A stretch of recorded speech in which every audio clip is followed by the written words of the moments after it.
جیسی مرضی آئے ویسے پڑھو، اللہ اکبر کبیرہ۔ امام زین العابدین ایک بار فتنوں کا ذکر کر رہے تھے، مریدین نے کہا حضور فتنے زیادہ ہو جائیں گے تو پتہ کیسے چلے گا؟ آپ نے فرمایا اس زمانے میں حق پہ وہ ہوں گے، وہ اہل سنت ہوں گے۔ کہا پتہ کیسے چلے گا اہل سنت کون ہے؟ امام زین العابدین نے کہا جو نبی پہ سب سے زیادہ درود و سلام پڑے گا سمجھ جانا وہی اہل سنت و جماعت ہے۔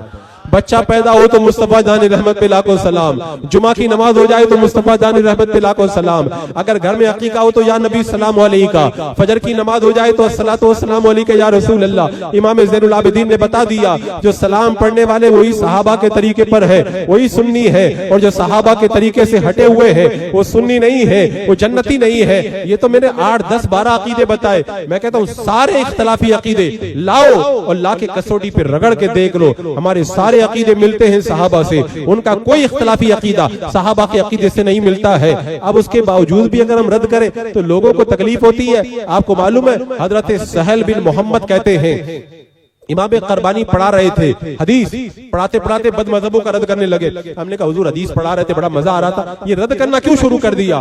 امام قربانی جلال میں آئے اور جلال میں آ کر کے کہا مجھے 60 سال تک حدیث پڑھانے سے زیادہ پیارا یہ لگتا ہے کہ بد مذہبوں کا میں رد کروں۔ یہ تھا ہمارے بزرگوں کا طریقہ۔ اور حضرت امام ابن عقیل رضی اللہ تعالیٰ عنہ فرماتے اگر تم حق اور باطل کو پہچاننا چاہو تو مسجد میں نمازیوں کی بھیڑ مت دیکھو، حق اور باطل کو جاننا چاہو تو عرفات کے میدان میں لبیک لبیک کی صدا مت دیکھو، اگر حق اور باطل کو جاننا ہے تو دشمنان خدا و رسول کے بارے میں دیکھو کہ کون ان سے محبت کرتا ہے کون نفرت کرتا ہے۔